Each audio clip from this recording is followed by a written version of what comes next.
They charged without hesitation, their shouts cutting through the humid air like blades.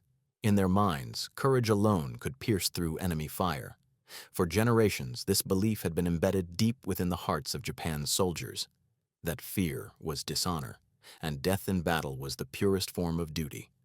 But that day, as they sprinted through the jungle brush, clutching their rifles and shouting "Banzai," they were about to meet a weapon unlike any they had faced before, a weapon designed specifically to end such charges in their tracks. That weapon was the Colt 45. To understand the full shock of what happened when Japanese troops encountered this firearm, we must first step back in time, long before the Pacific battles of the Second World War. The roots of the Colt 45's legend go back to the turn of the 20th century, during another war, the Philippine-American War. In the aftermath of America's victory over Spain in 1898, U.S. forces found themselves engaged in a brutal and unfamiliar conflict in the Philippines.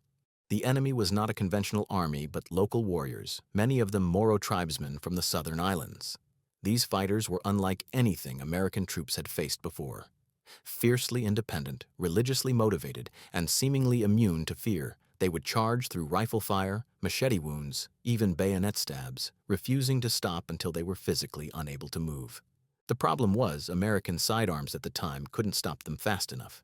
The standard-issue .38 caliber revolvers simply didn't have the stopping power to halt a determined opponent at close range. Soldiers would fire multiple times, hitting their targets squarely in the chest, and yet these warriors, driven by adrenaline, faith, and sheer willpower, would keep advancing. The result was often deadly for both sides. It was in the heat of this unforgiving jungle combat that the U.S. military realized it needed something new, something that could end a fight instantly. Enter John Browning, one of the most brilliant firearm designers in history. In 1911, after years of testing, experimentation, and military trials, his creation was finally approved. The Colt M1911 chambered for the massive .45 ACP cartridge. The letters ACP stood for Automatic Colt Pistol, but what those three letters really meant was authority, raw, unrelenting stopping power in the hands of any trained soldier. The .45 ACP round was large, heavy, and slow compared to the faster, smaller bullets of other sidearms. But when it hit, it transferred nearly all its energy into the target, creating immense shock and trauma. It didn't just wound, it stopped. When American soldiers first carried the Colt 45 into battle, they felt an instant difference. The recoil was strong, the sound thunderous, the effect undeniable. For those who had once watched their .38s fail, the Colt was salvation, a weapon that could be trusted when nothing else stood between them and an onrushing foe. Over time, this pistol would gain almost mythical status, its power whispered about in barracks and battlefields alike. But its true test would come decades later, when America and Japan met on the killing grounds of the Pacific. The Japanese army of the 1930s and 1940s was one of the most disciplined and ideologically driven fighting forces the world had ever seen.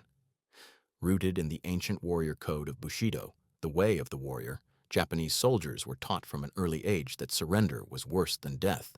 They were drilled to believe that courage and will could overcome superior firepower. It was not unusual for a Japanese soldier to charge an enemy position with little more than a rifle and bayonet, even against entrenched machine guns. The power of the human spirit, they believed, could triumph over bullets. But then came the Colt 45. For the Americans defending islands and jungles across the Pacific, from Guadalcanal to the Philippines, this weapon was more than just a sidearm. It was a last line of defense in chaotic, close-quarters combat. When Japanese troops launched banzai charges, frenzied, full-speed assaults meant to overwhelm by sheer momentum, the Colt 45 became the weapon of choice at the final moment of contact. Where rifles jammed or machine guns overheated, the 45 came alive. Its heavy bullets tore through the humid air and struck with staggering force. Veterans would later recount the first time they saw the Colt's effect. One Marine told how he had faced a Japanese soldier charging straight at him, sword raised high. He fired once, center mass, and the man dropped instantly, not stumbled, not staggered, but fell as though the strings holding him up had been cut. The Marine stood in shock. He had fired other weapons before, but never had he seen something end a charge so abruptly. The Colt, he said, didn't just stop him, it erased his momentum. For soldiers used to fighting enemies who seemed impervious to pain, that was something new. something almost unbelievable. For the Japanese, it was equally shocking. The Bushido mindset had trained them to believe that courage could overcome physical harm. They were told stories of ancestors who fought on with arrows in their bodies, of warriors who kept advancing after mortal wounds. Yet when faced with the 45 ACP, that belief shattered in an instant. The round's sheer force disrupted the body so completely that no amount of willpower could keep a man moving. Reports spread among Japanese units, quiet, uneasy whispers that the Americans carried a pistol that could drop a man in one shot. For a culture built on bravery and endurance, this revelation struck deeply. For the Americans, the 45 became more than a weapon. It was a symbol of confidence. Soldiers carried it proudly, holstered at their side like a trusted companion. They knew that if the fight came down to inches, the Colt would not fail them. And in the cramped tunnels, bunkers, and jungles of the Pacific, inches often made the difference between life and death. Every time that heavy slide racked back with its metallic click, every time the pistol barked its deep report, it reminded both sides that technology had changed the rules of war. The Colt 45 was not a relic of the past. It was the new law of survival. The legend of the Colt 45 spread not through propaganda, but through whispered accounts among soldiers. In the dense jungles and shattered villages where American troops fought the Japanese, tales of the pistol's power grew like folklore. For Marines stationed on islands such as Tarawa, Peleliu, and Iwo Jima, the sidearm was often the last thing standing between life and death in the chaos of close-quarters combat. The enemy would come screaming through the smoke, their faces painted, their rifles fixed with bayonets, charging without hesitation. In those moments, the Colt was not just a weapon, it was finality incarnate. The Japanese soldiers who faced it had no way of understanding at first what made it so devastating. They were trained to expect wounds. Many believed with deep conviction that as long as they drew breath, they could continue fighting. The Colt 45 challenged that belief brutally. Unlike smaller bullets that might pass cleanly through the body, the 45 ACP transferred so much energy upon impact that it created massive internal trauma, knocking the air and strength from a man in an instant. To the Americans who witnessed it, it was simply physics at work. To the Japanese, it seemed like a violation of nature itself. As the Pacific War dragged on, Japanese commanders continued to encourage charges and close engagements, believing that ferocity could turn the tide. They had been raised on stories of samurai heroism, warriors who fought to their last breath. But the battlefield of the 20th century was not built for heroics. It was mechanical, impersonal, and unforgiving. The Colt 45 was a physical representation of that shift. It was compact, efficient, and designed to stop even the most determined fighter in his tracks. A single pistol small enough to fit in a soldier's hand could nullify centuries of warrior tradition in an instant. One of the most striking aspects of the Colt's psychological impact came from its sound. Soldiers described the report of the 45 as a deep, flat crack, different from the sharp pop of smaller calibers. When it fired in a confined space, a bunker, a cave, a jungle clearing, it reverberated with a thud that seemed to shake the air itself. Japanese soldiers who heard it for the first time often froze, mistaking it for a rifle or larger weapon. Those who saw its effect firsthand rarely forgot it. Even if they survived an encounter, the fear of facing that weapon again lingered. For American troops, the pistol's power built confidence, perhaps too much at times. There were men who grew so accustomed to its reliability that they carried it constantly, even when regulations called for rifles. Pilots, tank crews, and officers all favored the Colt for its blend of simplicity and effectiveness. Many carried personal engravings on their grips, naming the weapon or carving notches for battles survived. It became a symbol not only of protection but of identity. To carry a Colt 45 was to carry a piece of American strength, manufactured precision meeting battlefield necessity. But while the Americans trusted their pistols, the Japanese soldiers had to make do with inferior sidearms. The standard-issue Nambu Type 14 pistol was an engineering curiosity, but not a reliable weapon of war. It fired an 8mm cartridge with far less power than the 45 ACP, and its awkward safety placement often rendered it useless in emergencies. The Nambu's light recoil and weak round were sometimes compared to a toy gun by Allied soldiers who examined captured examples.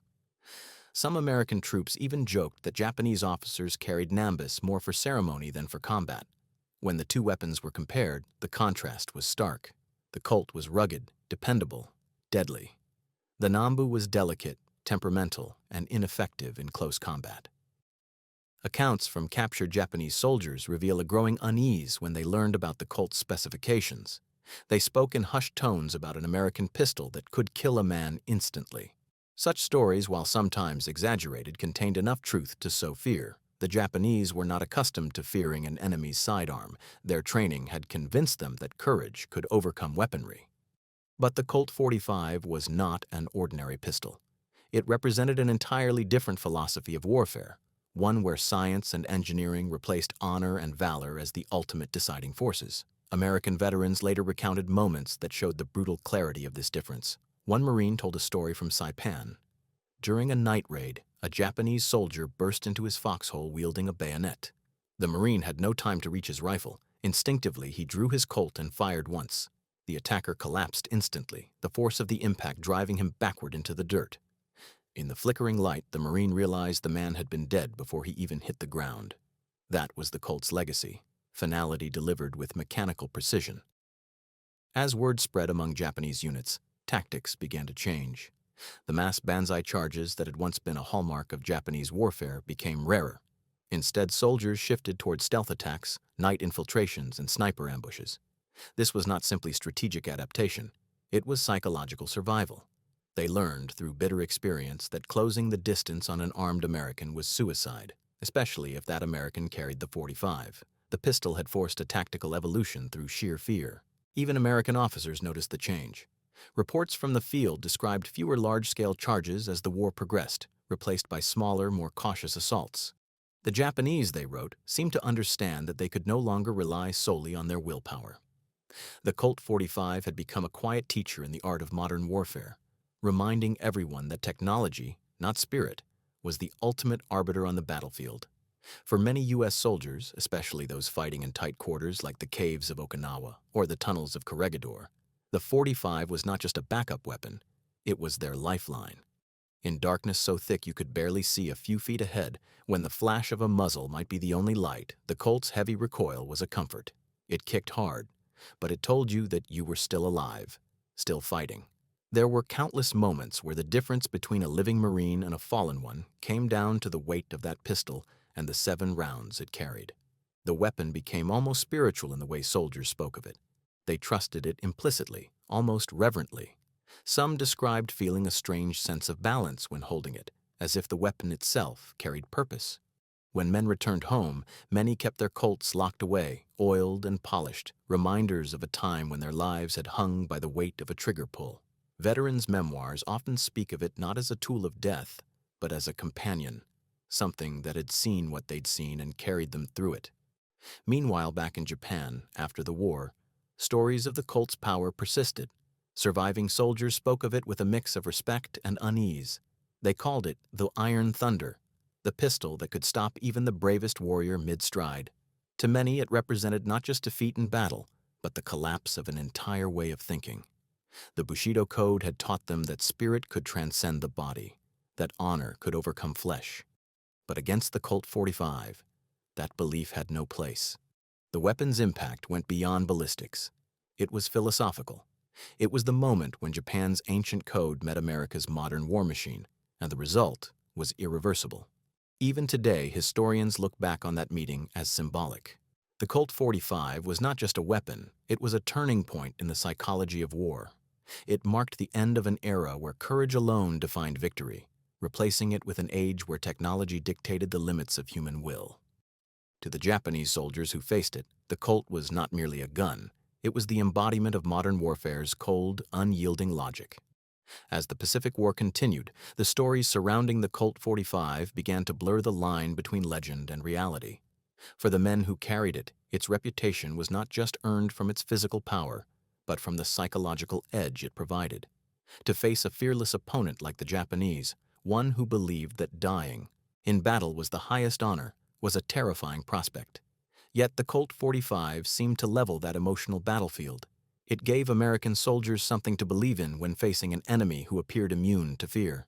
The pistol became, in a strange way, a talisman, an equalizer against an ideology that glorified death itself. On islands like Iwo Jima and Okinawa, where Japanese resistance reached suicidal intensity, The Colt's presence was felt in every dark corner and shattered trench. American troops fought in brutal claustrophobic environments where visibility was limited to a few feet and the air was thick with smoke, dirt, and the metallic scent of blood. When Japanese soldiers charged or lunged out from hidden tunnels, there was often no time to shoulder a rifle. In those desperate moments, soldiers instinctively drew their Colts, firing from the hip, sometimes even by the flash of the muzzle. The weapon's heavy recoil was violent, but its result was immediate. An attacker dropped where he stood, momentum shattered, life extinguished before the brain could register pain.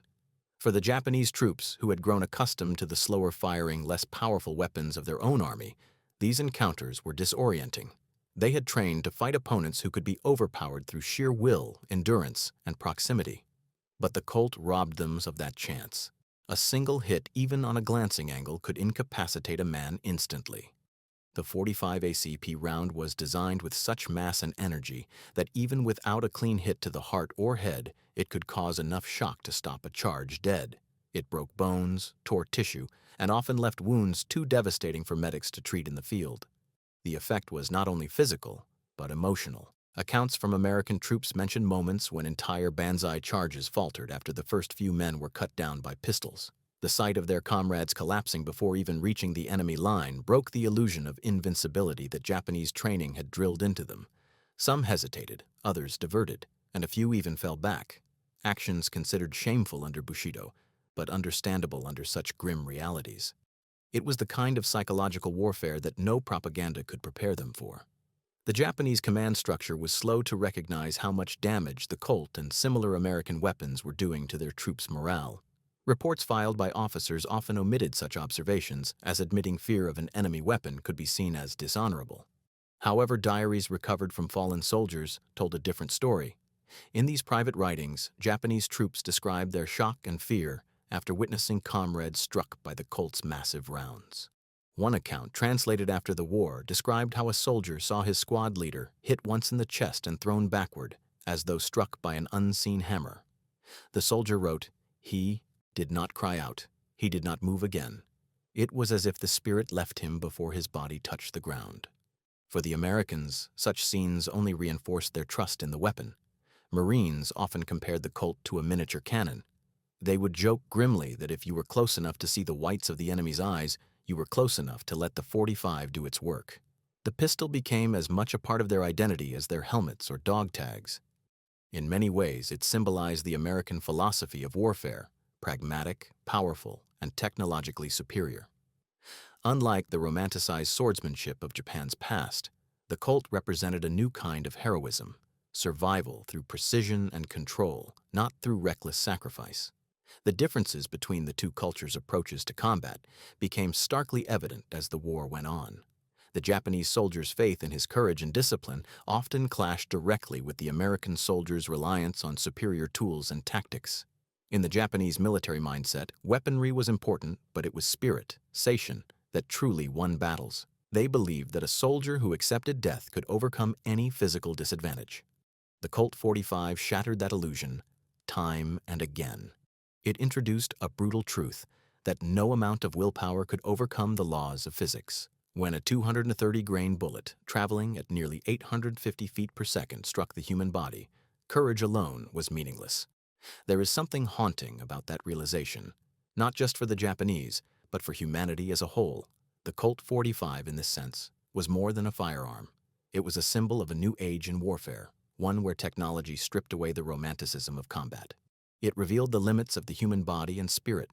In a world moving rapidly toward mechanization, the .45 served as an intimate reminder that even on the smallest scale, a single man facing another, science had replaced valor. Despite its cold efficiency, the weapon's design carried a strange kind of beauty. Soldiers often remarked on its solid feel, the smoothness of its action, the weight that balanced perfectly in the hand. John Browning had not just created a gun. He had crafted an enduring masterpiece of engineering. Its mechanism was simple enough to be field-stripped in minutes, yet robust enough to function after being submerged in mud or sand. American servicemen quickly developed a near spiritual respect for its reliability. In a war where everything else, food, communication, even survival, was uncertain, the Colt .45 never betrayed its owner. One Marine described it best. You could drop it in the dirt, pick it up, blow on the barrel, and it would still fire. You could count on it more than you could count on your own nerves. That level of trust was invaluable in warfare. Soldiers knew that in the chaos of battle, seconds mattered. A jammed weapon or a missed shot could mean death. The Colt's dependability gave them one less thing to fear. Meanwhile, for the Japanese soldier, the reality of fighting an enemy armed with such technology became increasingly grim. Their supply lines were strained, their weapons inferior, and their air and naval support dwindling. Many still fought with astonishing bravery, but bravery was no longer enough. The 45 didn't care about bravery. It didn't recognize honor or courage. It only followed the laws of momentum and force. Every time a Japanese officer fell with a single shot to the chest, the myth of Bushido eroded further. The very foundation of their military philosophy was crumbling under the weight of American firepower. As the war neared its end, stories of the Colt's prowess reached almost mythic proportions. It was said that the pistol could knock a man off his feet. A bit of exaggeration, but not far from the emotional truth. To the soldiers who saw it in action, it seemed capable of anything. The weapon's legend grew not just because of what it did, but because of what it represented.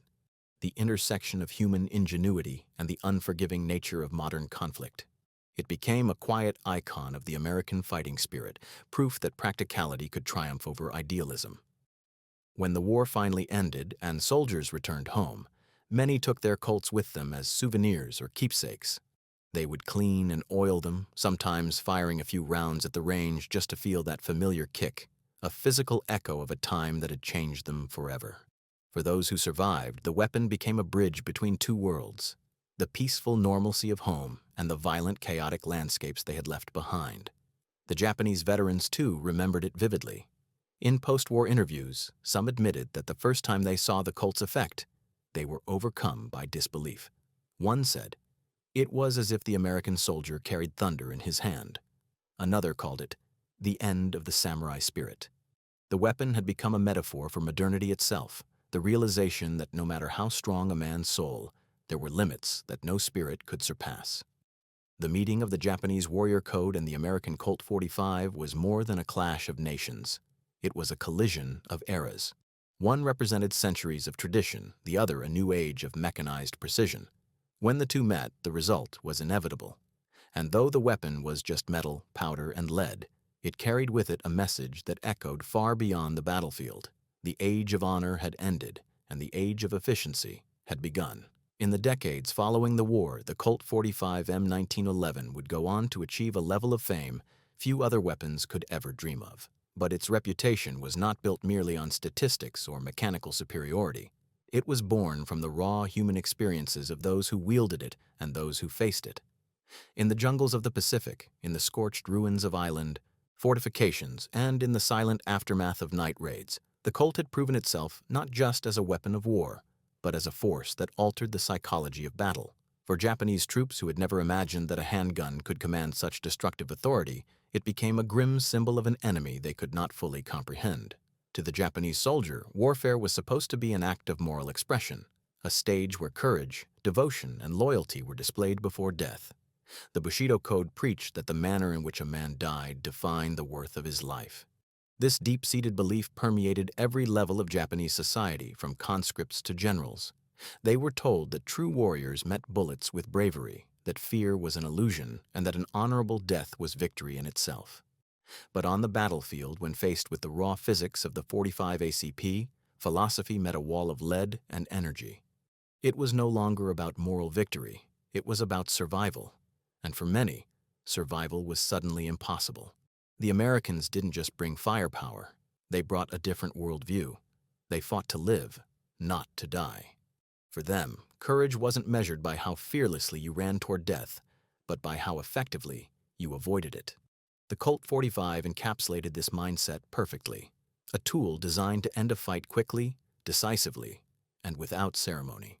Its purpose wasn't to glorify combat, but to end it as efficiently as possible.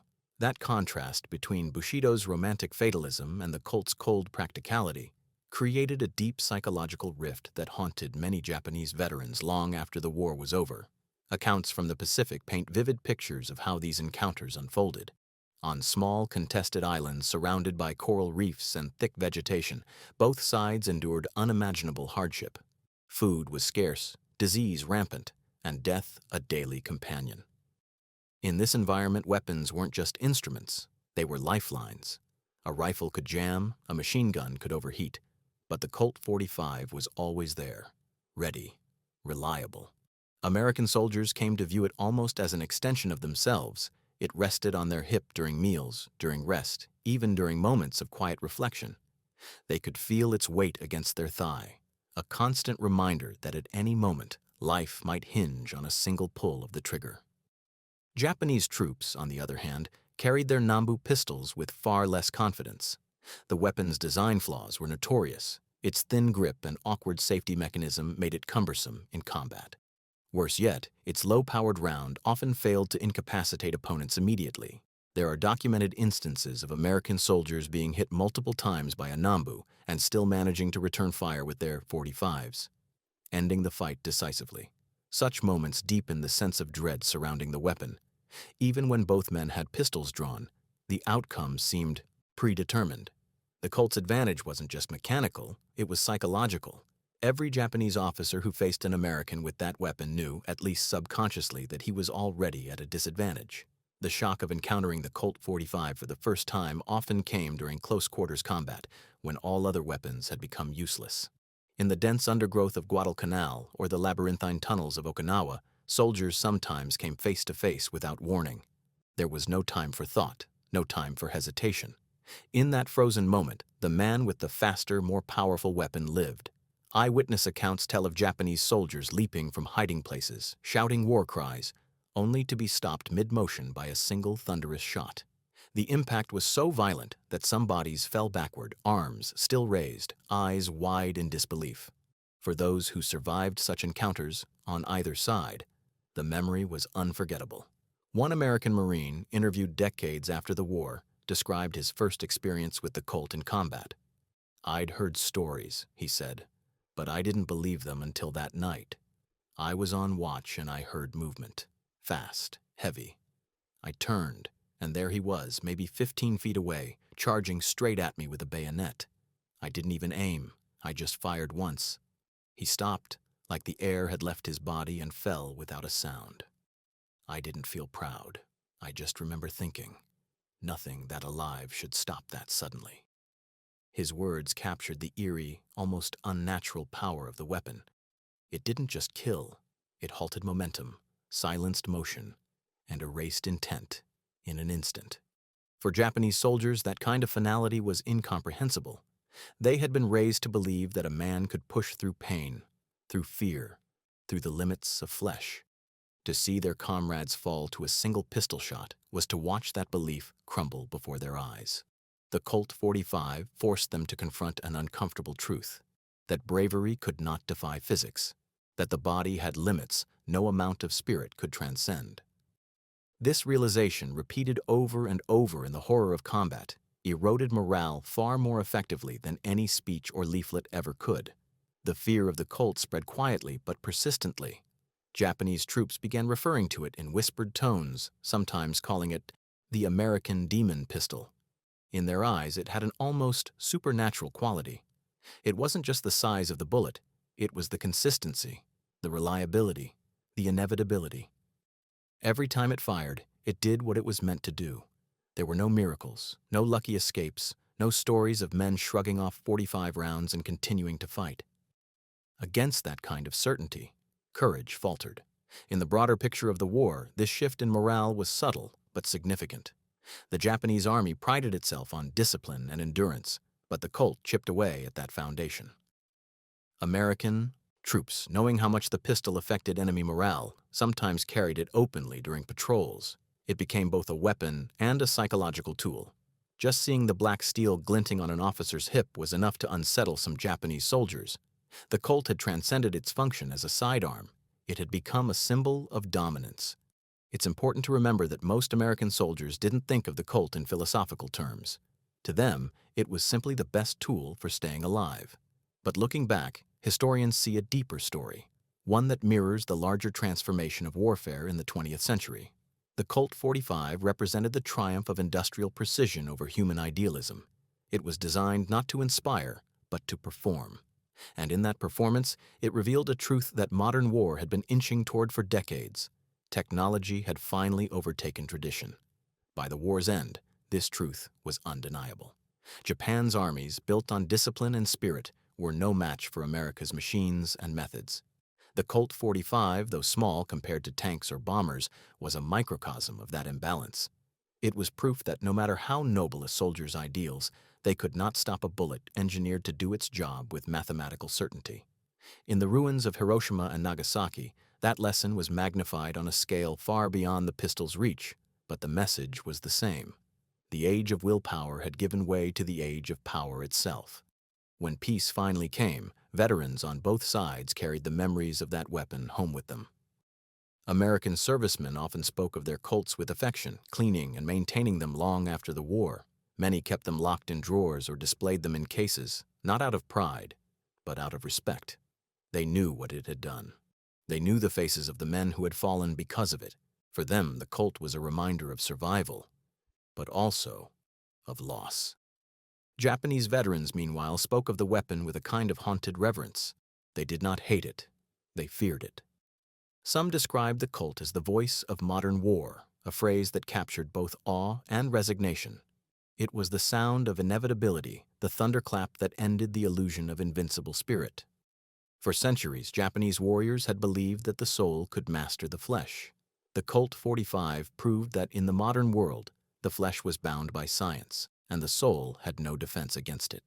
As the years passed and the world settled uneasily into the aftermath of the Second World War, the memory of the Colt 45's impact remained vivid in the minds of those who had seen it used. The weapon had become more than just a tool of combat. It had transformed into an emblem of a turning point in human conflict. The Japanese soldiers who had once believed in the invincibility of the human spirit had been confronted by a mechanical truth, a truth so absolute that it reshaped their understanding of what war had become. The Americans, meanwhile, had carried home a profound lesson about the nature of power, that mastery over technology had become the new form of strength. In the late 1940s, many American veterans would find themselves in quiet reflection, their memories filled with the echo of gunfire and the heavy recoil of the Colt 45. For them, the pistol was not just a symbol of survival. It was a reminder of how fragile life had been on those distant islands. They remembered the smell of cordite, the sting of sweat in their eyes, and the shocking stillness that followed each discharge. There were moments when they had relied on nothing but instinct, when they had drawn the Colt without conscious thought, when every motion of the wrist or finger had been the difference between seeing another sunrise or becoming another body lost to the mud. It wasn't glory that they remembered. It was necessity, cold, simple, and absolute. The stories of the Colt began to circulate in the United States in magazines, memoirs, and conversations between veterans.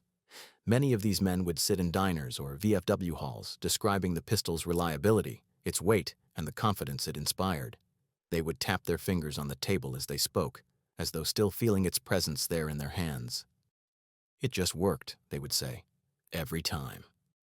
For those who hadn't fought, the weapon became part of the mythos of the American fighting man, a symbol of ingenuity, of craftsmanship, and of the unstoppable resolve that had carried the United States to victory. Meanwhile, in Japan, the legacy of the Colt was discussed in a very different tone. The defeated nation, rebuilding from the ashes, found itself reevaluating everything it had once believed about warfare and honor. In the years leading up to the war, the Japanese military had preached that victory came from purity of spirit and willingness to sacrifice. They had glorified the sword, the katana, as a sacred emblem of that ideal. But after facing the cold efficiency of modern weapons like the Colt 45, that narrative collapsed. A katana could no longer stand against a bullet. The Colt had proven that strength of will could not stop the physics of momentum, and no warrior code could change the speed of lead through air. For many former Japanese soldiers, this realization was devastating. In post-war interviews and letters, they described the conflict not just as a national defeat, but as a spiritual one. The old code of Bushido had promised that bravery could overcome any obstacle, but the war had shown that bravery, when faced with machines of such precision, became a kind of suicide. Some wrote that they had felt betrayed, not by their commanders or their country, but by the very philosophy that had shaped them. "We believed that courage was stronger than steel," one veteran wrote in 1948. But the Americans had a weapon that showed us we were wrong. The Colt 45 did not fear courage. It did not recognize it. The contrast between the two cultures' understanding of warfare became even more striking in the post-war years. America emerged as a nation that celebrated its technological superiority, its ability to produce machines that defined modern conflict. Japan, on the other hand, turned inward, focusing on rebuilding its society and leaving behind the militarism that had once consumed it. Yet in both countries, the memory of the Colt lingered, in America as a mark of triumph, in Japan as a symbol of reckoning.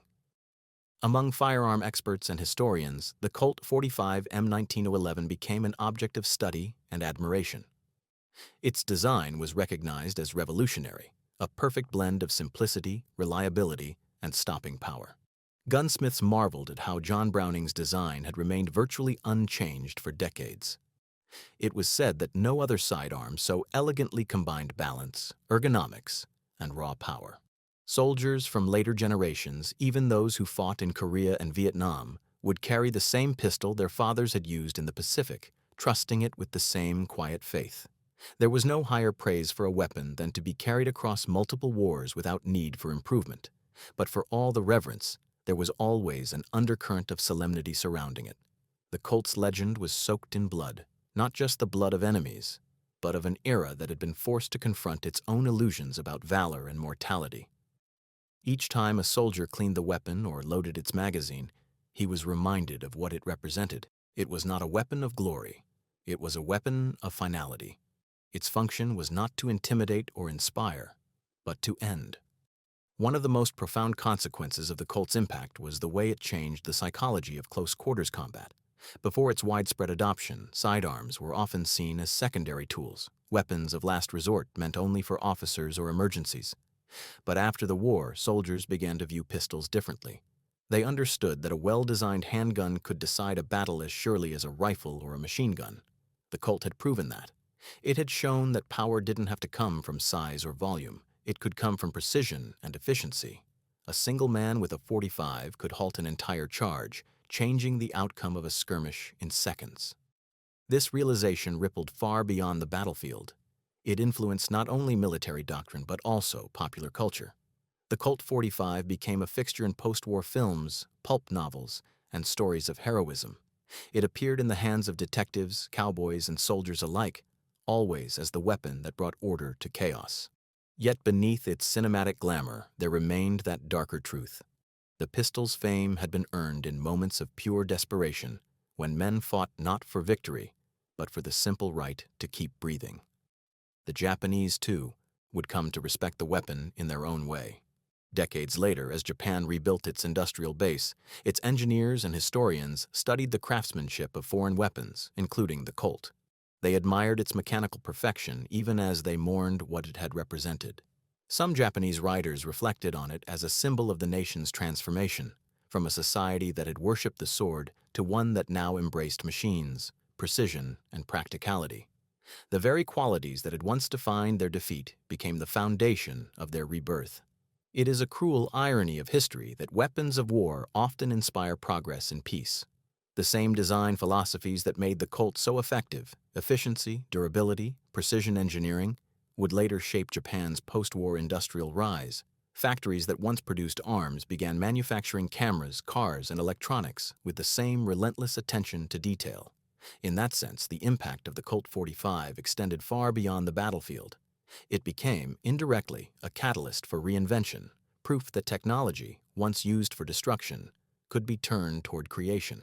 Still, for the men who had faced it firsthand, the memories never faded. Many Japanese veterans refused to speak of their encounters with the weapon.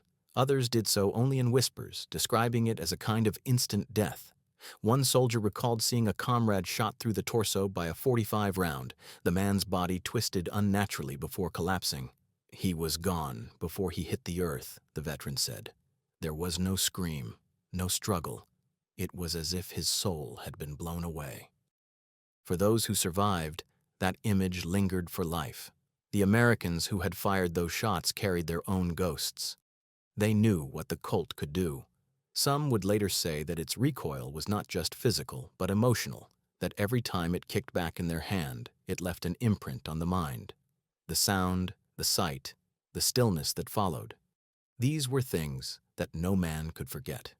For all its mechanical perfection, the weapon had a human cost that could not be measured in steel or gunpowder.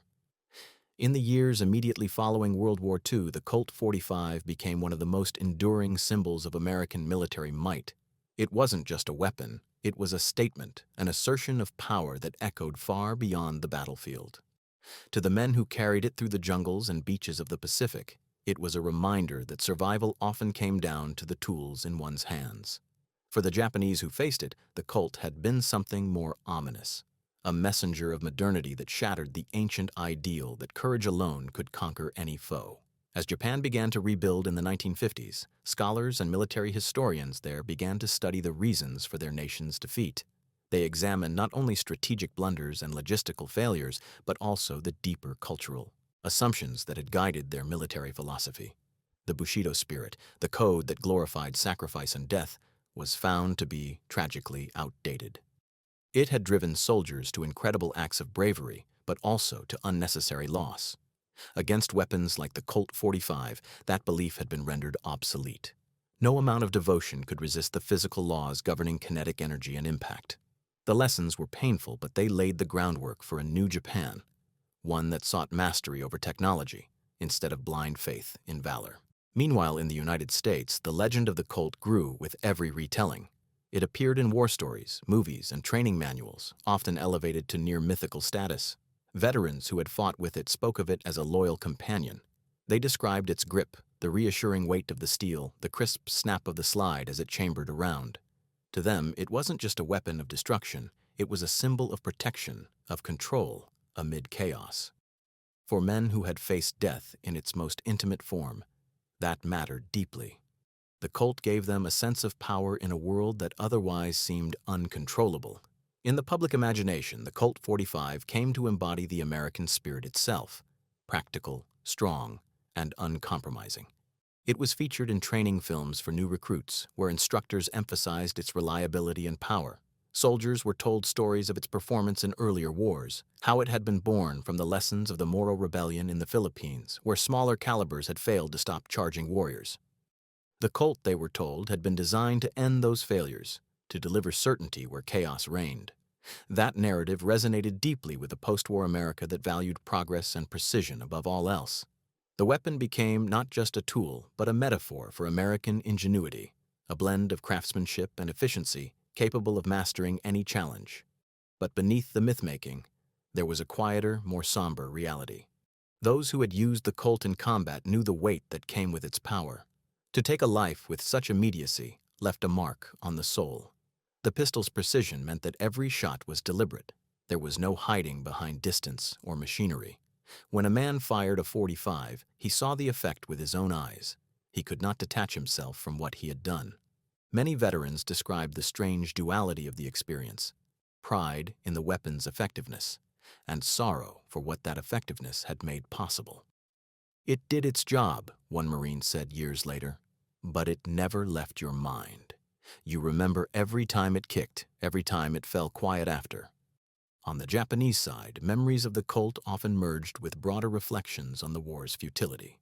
For those who had believed in the supremacy of the spirit, the realization that human will could be snuffed out by a single mechanical act was devastating. Survivors recounted the first moments they understood that modern warfare had no place for romantic ideals. One Japanese officer wrote in his diary in 1945, "We believed we were facing men. We were facing machines guided by men. The machine has no fear, no hesitation, no mercy." That line, later translated by historians, captured the essence of what the Colt had come to represent: the mechanization of mortality. The symbolism extended far beyond the battlefield. The Colt 45 was not merely a gun, it was an artifact of a philosophical transformation. The world that had sent men charging into battle armed with swords and courage was gone. In its place stood a new reality, one defined by science and mass production. The weapon represented a bridge between two eras, one where men fought for honor and one where they fought to survive. It was small enough to hold in a single hand, yet it carried the full weight of the 20th century's industrial might. For American soldiers returning home, the Colt was a reminder of the strange blend of fear and empowerment they had lived with during the war. Some kept their pistols as heirlooms, passing them down to sons and grandsons. Others could not bear to look at them again. There were stories of veterans burying their Colts in backyards or throwing them into rivers, saying they wanted to leave that part of themselves behind. But even those who parted with the weapon could not erase its imprint on their memories. They remembered the sound, the recoil, the smell of burned powder. For them, those sensations were tied forever to the faces of the men they had fought and the silence that followed each confrontation. For the Japanese, the memory took a different form. Their defeat had not only ended a war, but had shattered centuries of cultural certainty. The Colt was a symbol of that rupture. To them, it was the weapon that had shown the futility of charging forward in the face of bullets, the absurdity of believing that courage alone could shape fate. Many veterans would later reflect that the .45 was not an enemy's weapon but a mirror, a reflection of how far the world had moved beyond their ideals. It forced them to recognize that war had evolved into something their ancestors could never have imagined, a contest of innovation rather than honor. The Colt 45's impact on psychology was not limited to those who used or faced it. It also influenced how both nations understood the nature of progress. America saw in it a validation of its industrial prowess, the belief that better design, better materials, and better ideas would always prevail. Japan, in turn, absorbed that lesson and transformed it. The post-war generation that rebuilt the nation did so with a new philosophy. Precision, quality, and technological mastery would be their new Bushido. The same spirit that had once driven men into hopeless charges now fueled an obsession with perfection in engineering and production. The spirit of the warrior had not died. It had been reborn in the factory. And yet, for all the admiration and myth, the Colt remained what it had always been, a weapon built to kill efficiently. Behind every story of its reliability and craftsmanship lay the reality of what it had done. Soldiers on both sides carried its legacy not as glory, but as burden. They had seen what happened when human resolve met mechanical force, and they knew that nothing would ever be the same again. The Colt 45 was a reminder that war, once seen as a test of courage, had become a science, a cold, calculated interaction of steel, powder, and blood. Over time, the pistol became enshrined not just in military history, but in cultural memory. Museums displayed it as a relic of an era when the world changed forever. Film and literature romanticized it, sometimes missing the tragedy that lay beneath its shine. People admired its design, its balance, its power, but few truly understood what it represented. For those who had been there, who had seen what it could do, the Colt was not just an object of admiration. It was a reminder of the end of something deeply human, the belief that courage alone could alter the course of fate. Even decades later, when newer weapons replaced it in active service, the Colt remained revered.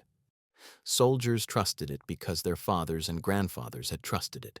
It had proven itself in every environment, from the steaming jungles of the Pacific to the frozen hills of Korea. Its simple, unchanging design became a symbol of reliability in an unreliable world. But behind that admiration was always the shadow of its history, the echo of that first moment when Japanese soldiers realized that bravery could no longer save them. The Colt 45 was not merely a product of engineering, it was a product of necessity, born from a hard lesson that America had learned decades before its confrontation with Japan. Back in the early 1900s, during the Philippine-American War, the U.S. Army had faced an enemy that refused to fall.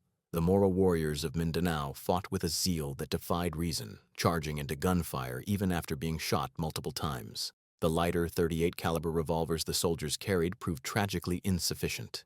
Men would empty their weapons into oncoming attackers, only to watch them keep advancing, blades raised high. It was a chilling revelation. No matter how accurate or courageous the soldier, his weapon was failing him. Out of that grim reality came a demand, an unambiguous, desperate demand for a handgun that could stop a man instantly. When John Browning began developing what would become the Colt M1911, he did not set out to create a weapon of myth. He wanted functionality, simple, rugged efficiency. The result was a pistol that not only met the military's needs, but exceeded them so completely that it would dominate the next century of warfare. Browning's creation was more than a machine. It was a distillation of every lesson the U.S. Army had learned in blood. Every angle of its frame, every spring and pin, was designed for reliability in the worst possible conditions. Soldiers could drop it in mud, wade through swamps, or fight in the rain, and it would still fire. In a world where hesitation meant death, that kind of certainty became priceless. By the time American troops brought the Colt 45 to the islands of the Pacific, it was no longer an experiment. It was a legend in steel. Yet, for all the confidence it inspired in American hands, nothing could prepare the Japanese soldiers for what they would face when those pistols came into play. The Imperial Japanese Army had been raised on the belief that resolve could overcome any obstacle. This belief had worked in previous wars, where Japan's ferocity had stunned less disciplined opponents. But in the jungles of Guadalcanal and the caves of Okinawa, they found themselves up against something different, a weapon built not on emotion or ideology, but on science. The Colt 45 did not care about courage. It did not recognize fear or valor. When fired, it delivered a simple, irrefutable truth. The human body, no matter how determined, could only withstand so much. The 45 ACP round, traveling at nearly 850 feet per second, struck with a force that absorbed the momentum of an entire charge. It shattered bone, ruptured organs, and sapped the will to fight in an instant.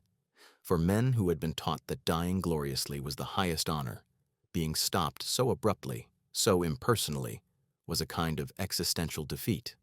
American soldiers quickly recognized that the Colt had a psychological power beyond its physical damage. The weapon's deep, distinctive report echoed through the dense air of the Pacific, reverberating in tunnels and trenches.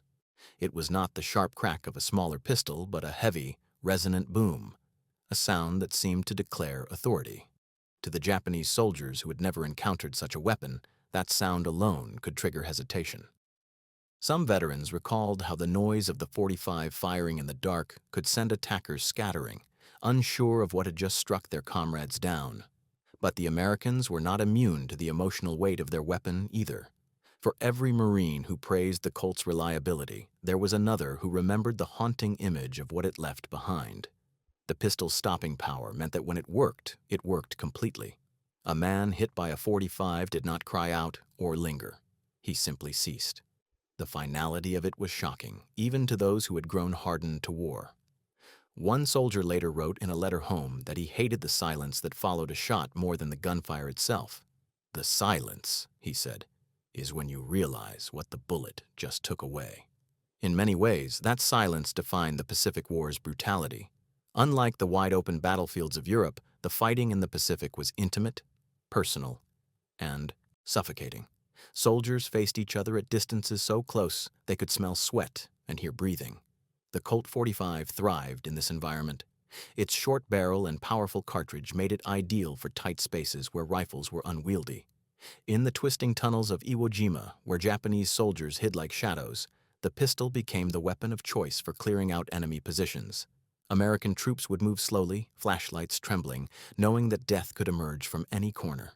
When it did, they relied on the Colt to do what it had been built for: end the fight before the enemy could close the distance. To the Japanese, those moments were bewildering. They had trained for close-quarters combat, expecting to meet the enemy in a duel of courage and skill. What they encountered instead was a weapon that gave no room for struggle, a single pull of the trigger, and it was over. There was no time to prove bravery, no chance to meet death on one's own terms. The Colt 45 reduced combat to its most unromantic form, a decision made in a fraction of a second. It stripped war of ceremony and turned it into raw survival. The Bushido Code had not prepared Japanese soldiers for such a confrontation. Their training emphasized endurance, self-sacrifice, and the glory of a noble death. But the Colt allowed no such theater. It denied them even the dignity of a fight.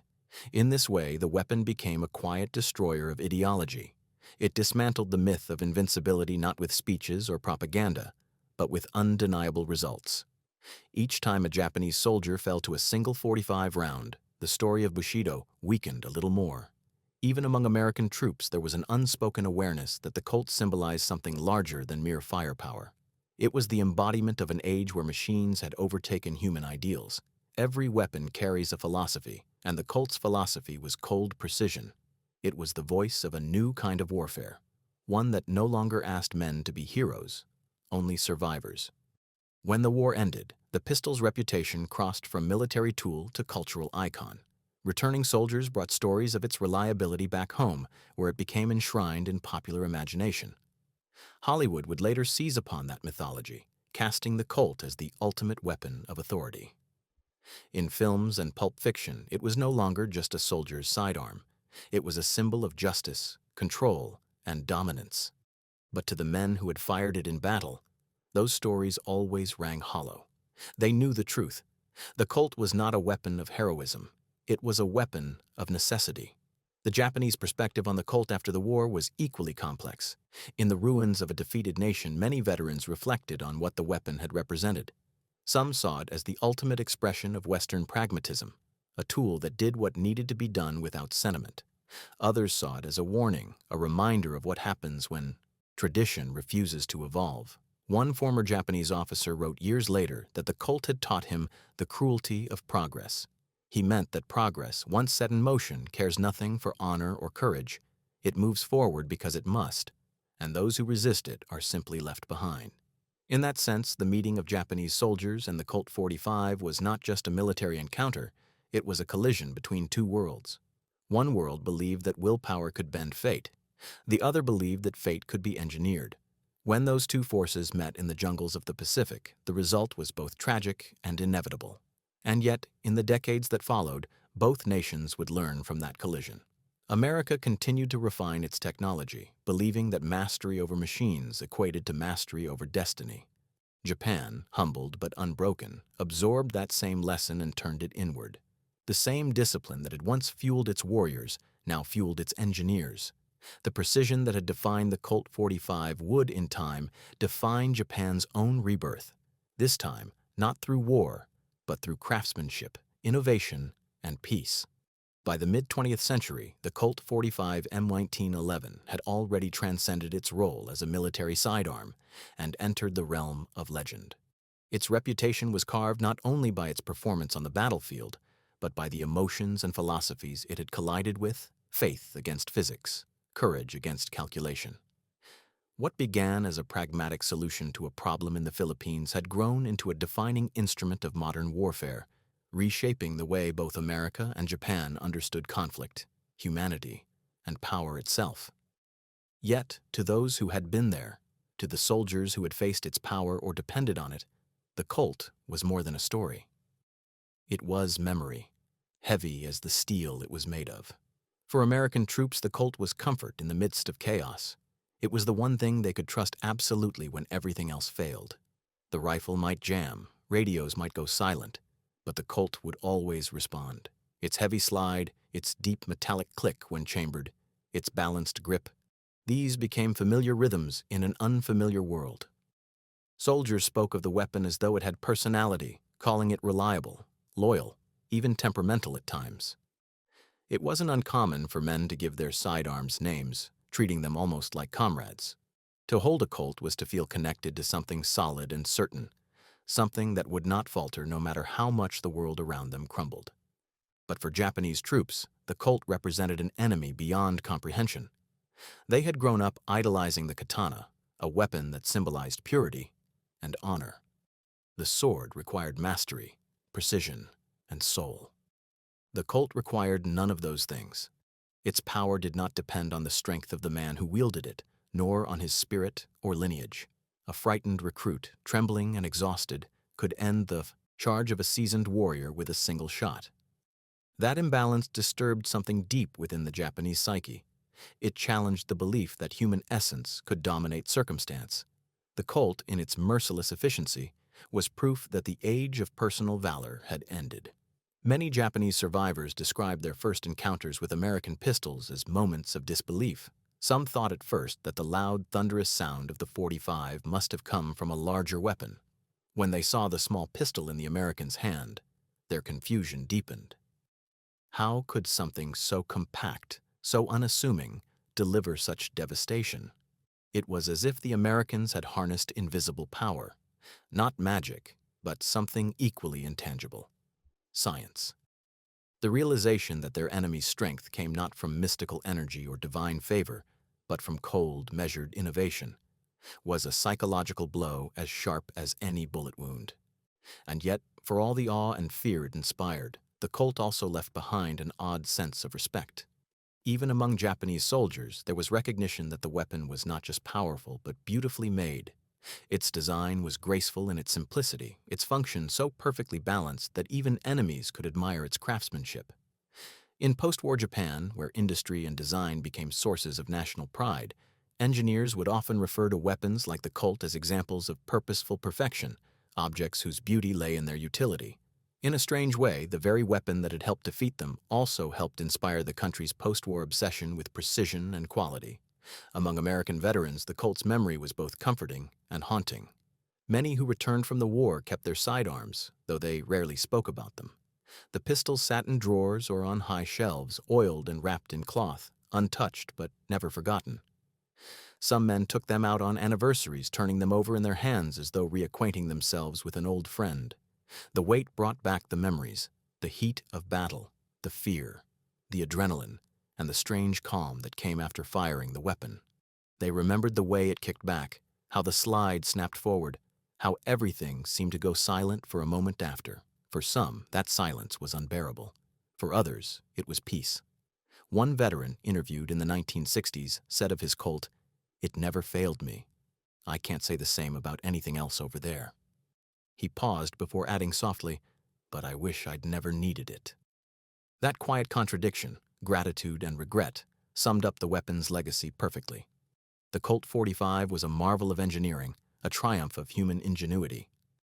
But it was also a reminder of what that ingenuity had been used for. Every improvement in design, every refinement in accuracy, had been in service of ending life faster, more efficiently. It was the price of progress. And those who had paid, it carried the knowledge with them forever. In Japan, that same contradiction shaped a generation's outlook on technology. The Colt had shown them what innovation could do when unbound by tradition. It had shown that mastery over the material world required not faith, but understanding. After the war, Japanese engineers and thinkers internalized that lesson. They turned their focus from military conquest to industrial mastery. The same discipline that had once forged soldiers now forged machines. The same pursuit of perfection that had once shaped the blade of a samurai sword now shaped microchips and engines. The weapon that had symbolized their defeat had, in an indirect way, become a catalyst for their rebirth. Yet even as Japan modernized, the older generation could not forget what it had felt like to face the Colt. Veterans would tell younger men about the American pistol that ended so many lives, not with anger, but with a kind of solemn respect. They called it the Great Equalizer, a weapon that made courage irrelevant. One man described it in a memoir decades later. "We thought the soul was stronger than steel. The Colt proved we were wrong. It was not a weapon of hatred. It was a weapon of truth." That truth, as he put it, was that the modern world no longer allowed men to fight with illusions. War had become an equation, and the Colt was its simplest proof. On the American side, the weapon became part of the national myth. Veterans' stories were passed down, and Hollywood transformed them into legend. In films, the Colt 45 was the weapon of heroes, the clean, decisive symbol of justice and resolve. Few audiences understood that the real men who carried it had not felt heroic at all. They had felt human, scared, exhausted, desperate to live. The Colt had given them the means to survive, but survival carried its own burden. Every shot fired in self-defense was also a confrontation with morality. The pistol didn't make decisions, it only enforced them. In many ways, the Colt 45 became the embodiment of America's 20th century identity, powerful, efficient, and burdened by conscience. It was admired and feared, respected and questioned. Its presence in the hands of soldiers, lawmen, and civilians alike made it more than a tool. It became a symbol of control in a world that often seemed uncontrollable. And yet, the weapon's true significance could never be separated from the human stories attached to it. It wasn't the gun itself that changed history, but what it revealed about the people who used it and those who faced it. For Japanese soldiers, the first time they saw what the Colt could do, they realized that the battlefield was no longer a place of honor. It was a place of inevitability. For American soldiers, the first time they saw it save their lives, they realized that survival came at a cost they would carry forever.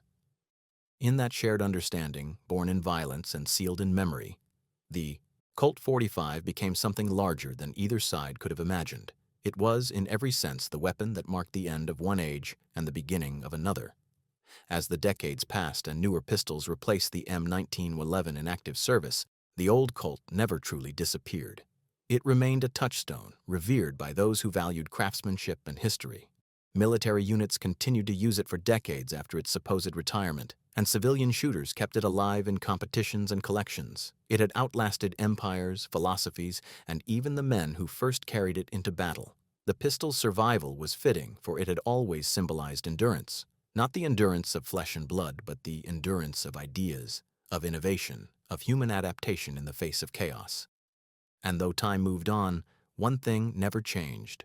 Whenever the Colt 45 was drawn, it carried with it the echo of that first meeting between American steel and Japanese will, the echo of the moment when men discovered that the old ways of war had ended forever. As the decades rolled on, the Colt 45 M1911 transformed from a tool of war into an artifact of memory, a tangible reminder of a time when the fate of nations rested in the hands of ordinary men. For those who had carried it through the Pacific, the weapon symbolized a brutal kind of certainty. When the pistol was in your hand, there were no more doubts, no more philosophies to consider. The world narrowed to the weight of steel, the press of a trigger, and the deafening recoil that separated life from death. The weapon stripped war down to its most primitive truth, yet it was built with the precision of the modern age. That paradox, ancient violence housed in perfect machinery, gave the Colt its enduring mystique. In the post-war years, as Japan rebuilt and America prospered, the cultural echoes of the weapon persisted. It appeared not only in museums and military manuals, but in the broader consciousness of both nations. To Americans, it was the symbol of victory, an emblem of their technological edge, and the hard, unflinching realism that had defined their triumphs. To the Japanese, it remained the embodiment of a moment when faith had collided with fact, a weapon that had dismantled centuries of belief in the supremacy of spirit. But as the world moved deeper into the atomic age, the Colt's meaning evolved once again. It became, in a way, nostalgic, representing a time when war, though horrific, still involved men facing one another at arm's length, where courage could be measured in footsteps and the echo of a single shot. The veterans who had known that intimacy of combat aged quietly, carrying their memories like concealed scars. For many, the Colt was not a relic of pride, but a weight they never quite put down. It wasn't uncommon for them to dream of it decades later, the glint of its slide in the dark, the heat of the barrel after a firefight, the way it had kicked in their hands as if alive. Some would wake from those dreams gripping their blankets, heart pounding, as though the war had followed them home. For these men, the Colt was both salvation and torment. It had saved their lives, but it had done so by taking others. That duality haunted them, a moral echo that no amount of time could silence. For Japanese veterans, the memories were different but no less heavy. The sound of the 45's report, deep and percussive, lingered in their minds as the sound of inevitability. Many described the weapon's power not as frightening in itself, but as humbling. It stripped away the illusion of control. No amount of devotion or rage could protect a man from that sound. In their reflections, one can sense the sorrow of a generation forced to confront the truth that their ideals had been outpaced by the modern world. "We believed our hearts were stronger than their bullets," one survivor wrote in his memoir, "but their bullets were faster than our hearts." That realization reshaped Japan's national consciousness in the decades that followed. The post-war generation grew up in a society that had learned, through tragedy, to respect technology not as an extension of spirit, but as a discipline unto itself. The same meticulous attention once given to the forging of swords was now applied to engines, electronics, and precision instruments. In that sense, the spirit of Bushido had not died. It had evolved. The reverence once given to the blade was now given to craftsmanship. The lesson of the Colt was clear. Mastery lay not in courage alone, but in understanding and perfection of form. The American relationship with the weapon followed a different path. In the United States, the Colt 45 became a cultural icon, a symbol of authority, individualism, and reliability. It was featured in films and television, in the hands of heroes and villains alike. Yet the dramatization often stripped away its history, turning a tool of survival into an emblem of swagger. The men who had actually used it rarely recognized themselves in those portrayals. To them, the pistol wasn't glamorous. It was grim. It wasn't a symbol of power, but of necessity. Still, even they couldn't deny the weapon's beauty. Its clean lines and balanced form had a kind of purity that transcended its purpose. It was, in its own way, an art piece, a deadly one, but art nonetheless. The continued reverence for the Colt was not simply about nostalgia. There was a timelessness to its design that resonated across generations. Engineers and gunsmiths praised it as one of the most perfect mechanical creations of its era. Decades after its introduction, newer pistols came and went, but few matched the M1911's blend of reliability and stopping power.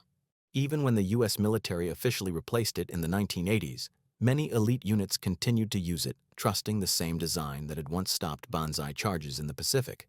The weapon had outlived its original enemies and even its creators, standing as proof that good design, like truth, endures. Still, no amount of admiration could erase what the weapon had come to represent on a human level. The Colt 45 was, at its core, a reminder of finality. It didn't wound or warn, it ended. For the men who carried it, that knowledge was both empowering and terrifying. They understood that pulling the trigger was not an act of glory, but of consequence. Each shot was permanent, irreversible, absolute. And in that sense, the weapon became a mirror of the age that created it. An age of absolutes, of total wars and total victories, where compromise was a luxury and survival the only goal. The philosophical weight of that realization can still be felt today when studying the Colt's legacy. The weapon, in all its mechanical perfection, forces us to confront the uncomfortable truth about progress, that every innovation carries with it a moral cost. The same precision that made the Colt a masterpiece of engineering also made it a masterpiece of lethality. The same intelligence that crafted it was capable of creating beauty and destruction in equal measure. For every soldier it saved, another fell before it. In that way, the Colt stands as both a triumph and a warning, a reminder that human advancement is always double-edged. In Japan, the echo of that warning took root in a deep cultural shift. After the war, the nation that had once glorified death began to glorify life. The same precision that once built weapons now built wonders, cameras that captured fleeting beauty, cars that redefined efficiency, technologies that connected rather than destroyed. It was as though the country had taken the lesson of the Colt, the lesson that power without purpose is ruin, and turned it inside out. Where once the Bushido spirit had urged men to die well, the new Japan urged its people to live well, to create, to perfect. The mechanical dominance that had humbled them became their new art. The Colt's influence on American identity, however, remained more conflicted. It became a touchstone of patriotism, a symbol of individual empowerment. For many Americans, the M1911 represented not violence, but readiness, the idea that one must be capable of defense in a dangerous world. Yet beneath that pride ran the same unease that haunted its veterans, the knowledge that power always comes at a price. To hold a Colt was to hold history, to feel the weight not just of steel, but of everything it had done. Every curve, every dent, every polished surface whispered of hands that had gripped it in fear, of lives that had ended because of its purpose. Over time, the weapon's story became not just military history, but a meditation on human nature. It showed how technology shapes belief, how progress redefines courage, and how even the purest ideals can be undone by the physics of reality. The Japanese soldiers who faced it learned that no spirit could defy the laws of motion. The Americans who used it learned that mastery over machines does not absolve one from their consequences. In that shared lesson lies the true legacy of the Colt 45. It was not the gun that changed the world, but the truths it forced men to see. As both nations moved beyond the shadow of war, the Colt remained quietly symbolic, a link to a past neither side wished to repeat but could never fully forget. For Americans, it was a relic of victory and innovation. For the Japanese, a symbol of humility and rebirth. In that balance, the Colt's paradox lived on. It was both destroyer and teacher, both end and beginning, both weapon and warning. And though the men who once fired it have long since passed, the echo of its report still lingers, in history, in memory, and in the enduring question of what it means to hold power in one's hand. By the time the world had settled into the uneasy calm of the post-war era, the Colt 45 had taken on a life of its own. It was no longer just a weapon. It had become a symbol of the soldier, of the nation, and of the modern age itself. When American troops returned home, many brought their pistols with them, not as trophies, but as reminders. Each one carried its own story, often etched silently into the metal through the hands that held it and the lives it had altered. For some men, the Colt was the embodiment of survival, the single thing that stood between them and death. For others, it was a burden, the object that had made them both savior and killer in the same heartbeat. It was that duality, power and guilt, safety and sorrow, that defined the Colt's post-war legend. In the years following Japan's surrender, as both nations began to rebuild in very different ways, the cultural memory of the Colt lingered like a shared ghost. America celebrated its technological victory. Japan mourned its spiritual loss. Yet, within that contrast lay a curious connection. Both sides had learned something profound from the weapon, something that transcended nationalism or ideology. The Colt had shown the Americans the full measure of what their technological mastery could achieve, but also the moral responsibility that came with it. And it had shown the Japanese that even the deepest courage and discipline were powerless without adaptation. It had stripped away illusion on both sides and left only truth, that the future belonged to those who understood the machine. In Japan, this realization manifested not in vengeance or resentment, but in reinvention. The same country that had once glorified the sword now turned its devotion to precision machinery. Factories that had produced weapons began producing watches, radios, and automobiles, all built with the same perfectionist discipline once reserved for warfare. The nation's engineers studied American weapons, including the Colt 45, not with bitterness, but with fascination. They admired its simplicity, its balance, its efficiency. It became a model, not in purpose, but in philosophy.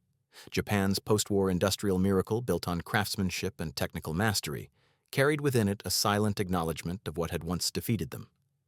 They had learned the lesson of the Colt, that progress is not conquered by will alone, but by precision, understanding, and relentless attention to detail. Meanwhile, in the United States, the Colt continued to serve as both a practical tool and a cultural icon. It became the weapon of choice for generations of soldiers, officers, and civilians alike. It was featured in films, printed in magazines, and praised in military circles as the perfect blend of form and function. Yet beneath its shine lay the heavy shadow of its past. Every veteran who had once fired it in anger knew that its power came at a cost. The Colt was not romantic. It was raw, final, and unyielding. It didn't inspire courage. It demanded control.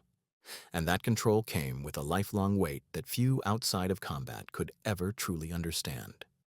In the Pacific, the weapon's memory persisted among those who had faced it and lived to tell the tale. Some Japanese veterans would later describe the sound of the 45's report as unforgettable, a deep, echoing thud that felt less like noise and more like impact. One survivor wrote decades later, "It was not a sound of anger or fury. It was the sound of certainty." That line captured something profound about the weapon. It was not born of emotion, but of inevitability. The Colt was not an expression of hate. It was the mechanical manifestation of a world that had outgrown the poetry of war. It did what it was designed to do every time, without hesitation or doubt. This distinction between emotion and inevitability is what made the Colt so significant in the psychological evolution of warfare. Before its invention, combat had always carried some element of chance. A sword duel could turn on skill, a rifle on luck. But with the Colt 45, uncertainty faded. The weapon's heavy caliber, low recoil, and flawless reliability meant that the only variable left was the will of the man holding it. It simplified the act of killing to a single mechanical motion. That stark efficiency forever changed how soldiers viewed close combat. It wasn't about bravery or fate anymore. It was about execution, literal and figurative. For many who carried it, that reality was sobering. Soldiers spoke of how the pistol felt heavier after battle than before, as though each bullet fired added weight to its steel frame. Some even said it seemed to hum faintly when drawn, not from the metal itself, but from the memories it carried. The Colt became more than a weapon. It became a symbol of the line every soldier had to cross, the line between life and death, duty and remorse, man and machine. It was a line that once crossed could never be uncrossed. On the other side of the ocean, Japanese survivors internalized that same lesson differently. To them, the Colt represented the culmination of a world they could no longer resist, a world of science, precision, and impersonal dominance. It marked the end of the samurai's spiritual age and the beginning of something new, the mechanical age of humanity. But out of that ending grew transformation. Japan's post-war philosophy, its obsession with improvement, mastery, and efficiency, can in part be traced back to that reckoning. The same culture that had once prized the sword's craftsmanship now sought perfection in circuitry and design.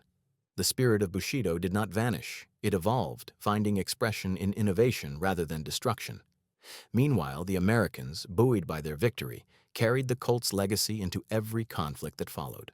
In Korea, in Vietnam, and beyond, the M1911 remained the trusted companion of countless soldiers. Even as new weapons emerged, the old pistol endured, unchanged and unchallenged in its fundamental design. It was a testament not only to Browning's genius, but to the permanence of simplicity in a world obsessed with complexity. Every curve, every spring, every ounce of its weight had purpose. And in that purpose there was a kind of poetry, cold, industrial poetry that spoke not of glory, but of truth. Yet the moral echoes of its use never fully faded. In both nations, writers, artists, and philosophers grappled with what the weapon represented. Was it progress or regression? Salvation or damnation? Could something so perfect in function be anything but terrible in purpose? These were questions that outlived the war itself. The Colt, like the bomb, forced humanity to confront the paradox of its own genius, that the same intellect capable of creating art and beauty could also craft instruments of destruction with equal precision. In the United States, the Colt became both a badge of pride and a source of reflection. It represented strength, independence, and resilience, yet it also carried the weight of responsibility. The weapon's continued use and its presence in American culture reflected not only admiration but unease, an acknowledgement that the power it granted demanded moral reckoning. The same could be said for Japan, where the weapon had left no physical trace after the war, but a profound psychological one. Its impact had been absorbed into the national consciousness, not as a symbol of defeat, but as a reminder of transformation. The pistol that had once ended lives had, in a way, helped inspire a nation to redefine life itself.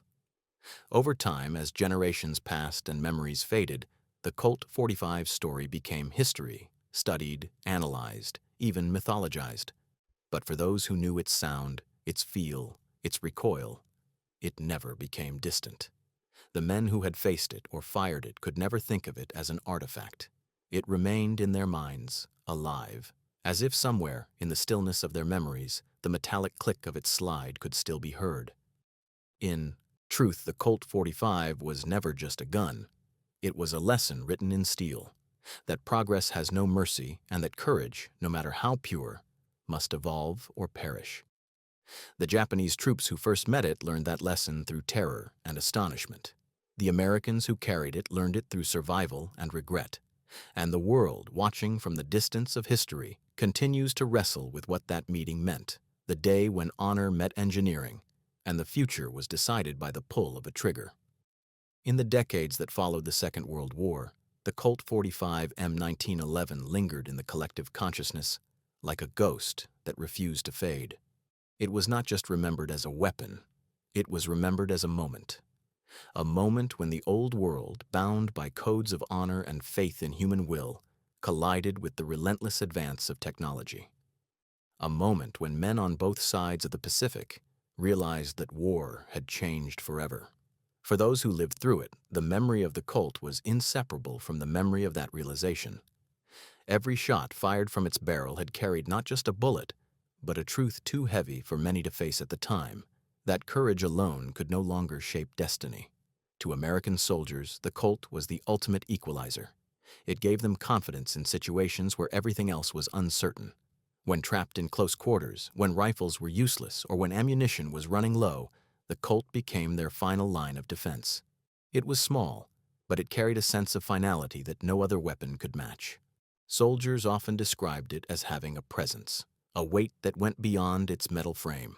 Holding it was like holding a promise that no matter what chaos erupted around them, they still had control over one small corner of fate. But that control came with a cost. The Colt's efficiency left little room for ambiguity. When it fired, the results were immediate, irreversible. Many who used it in combat spoke of the eerie quiet that followed each discharge, the kind of silence that carried more weight than the gunfire itself. In that silence, men found themselves confronting the meaning of what they had just done. The Colt, in its brutal simplicity, stripped away all illusions about war. It didn't glorify it, didn't romanticize it. It showed it for what it was, a contest of survival measured in milliseconds. For the Japanese, that same weapon represented something deeper, almost philosophical. The Imperial Army had been trained to believe that the spirit of the warrior was indomitable, that a man could overcome any obstacle if his heart was pure and his will unbroken. The Colt shattered that belief in a single encounter. When Japanese troops first faced its power, they discovered that the modern battlefield had no patience for myths. A man could charge with all the conviction in the world, shouting "Banzai" into the smoke, but one well-placed shot from that heavy American pistol ended both the charge and the illusion behind it. The weapon didn't merely stop bodies, it stopped beliefs. It is difficult even now to imagine what that realization felt like to the men who experienced it. For centuries, Japan had revered the concept of Bushido, the way of the warrior, as a spiritual compass. It was more than a moral code, it was an identity. To die honorably was to live forever. Yet the Colt 45 exposed a cruel truth that technology had already been teaching the world for decades. Machines had no concept of honor. They didn't care how brave you were or how ready you were to die. They reduced everything to physics, speed, and force.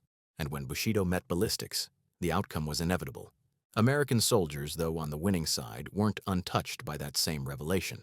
Many of them entered the war with their own ideals about heroism and valor, only to find those notions stripped away by experience. The Colt became a kind of mirror for them, showing not just their power, but the weight of using it. Every time they drew that pistol, they were reminded of how fragile life really was. They began to see that war wasn't about grand ideals or noble causes. It was about endurance, about surviving the next moment. The Colt, precise and reliable, gave them the means to do so. But it also made survival feel mechanical, devoid of the old poetry of battle.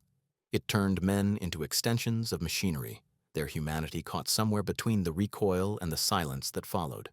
This shared disillusionment, the Japanese loss of faith in spirit, and the American realization of mechanical dependence, became one of the most profound legacies of the Colt's impact. It wasn't simply a weapon that ended lives, it was a weapon that ended illusions. And in the ashes of those illusions, both nations found themselves reshaped.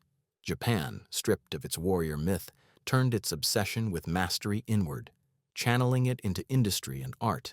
The United States, triumphant but sobered, embraced technology with a new kind of reverence, a belief that progress itself was the key to security, even as it carried its own quiet dangers.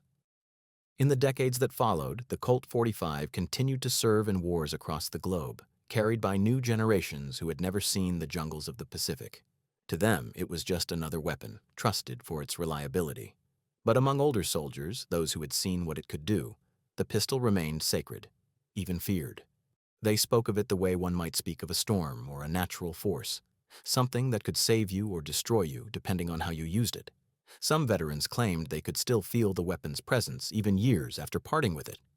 The memory of its weight never quite left their hands. On the Japanese side, the Colt took on a strange afterlife. Though the weapon itself was foreign, it became a subject of fascination among Japanese historians, engineers, and collectors. They admired its design, its balance, its simplicity.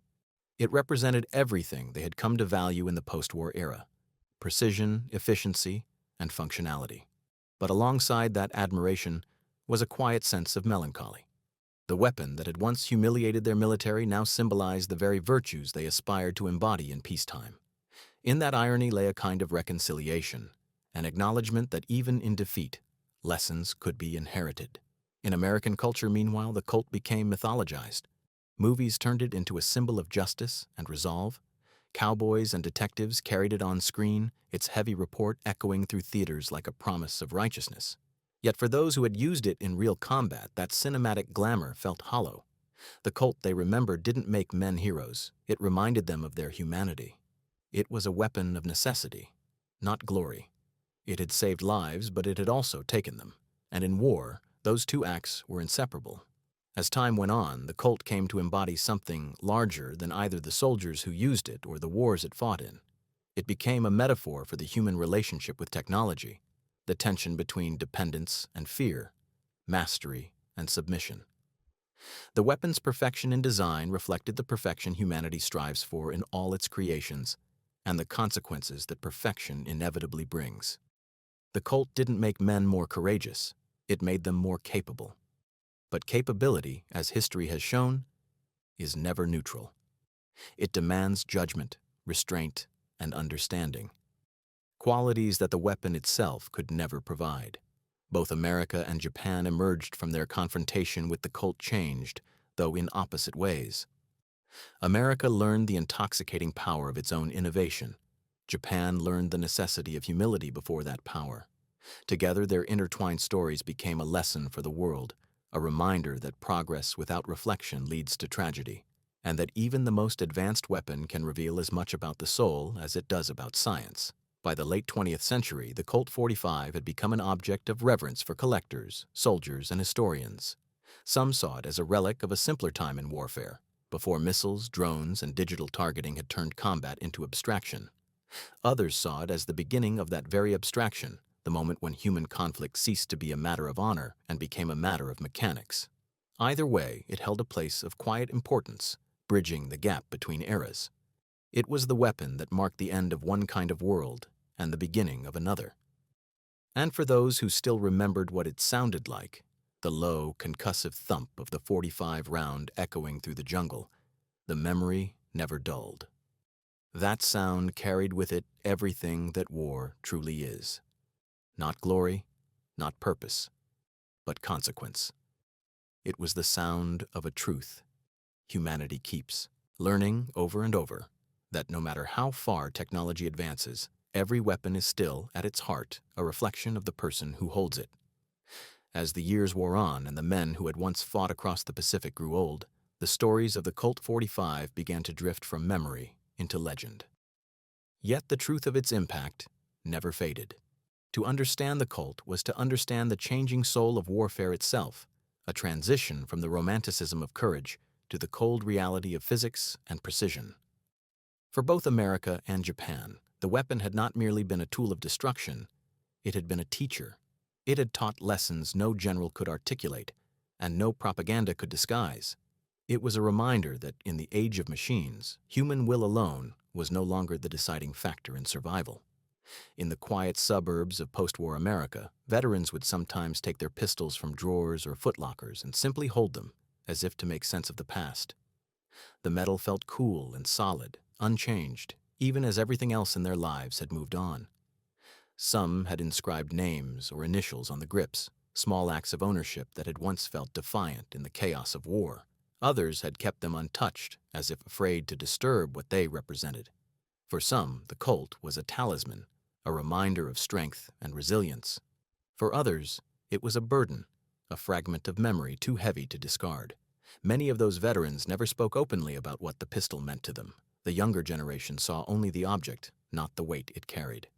To the sons and daughters of that generation, the war was distant history, but to the men who had lived it, the Colt was personal history, an artifact of moments that had defined who they became. They could still recall the smell of gunpowder, the sudden snap of the slide, the flash that illuminated faces in the dark. They remembered the fear, the adrenaline, the silence afterward. They remembered what it felt like to depend entirely on a machine, and to survive because of it.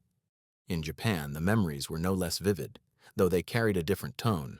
Survivors and historians alike treated the Colt with a kind of detached reverence. In the years after the war, Japan became fascinated with American technology, not out of envy, but out of curiosity. What kind of nation could produce something so efficient, so unstoppable, and yet so refined?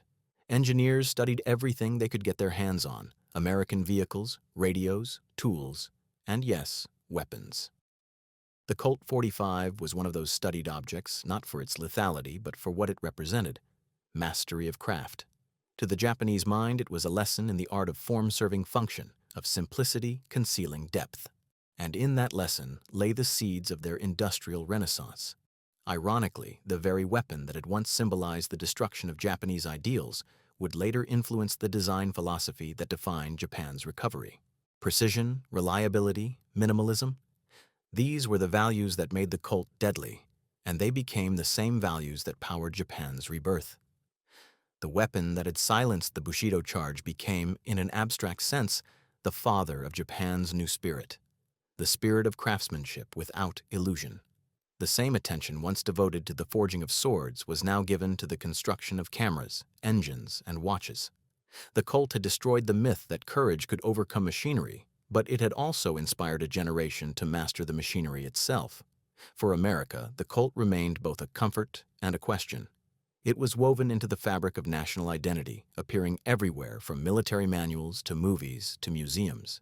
It was the weapon of victory, the sidearm of the soldier who had liberated islands, stormed beaches, and faced the unthinkable. But behind that triumph lay something quieter and darker. The Colt, like all weapons of its caliber, had forced American soldiers to confront the human cost of their technological supremacy. They could win every battle, but at the end of it, they still had to look at what victory meant.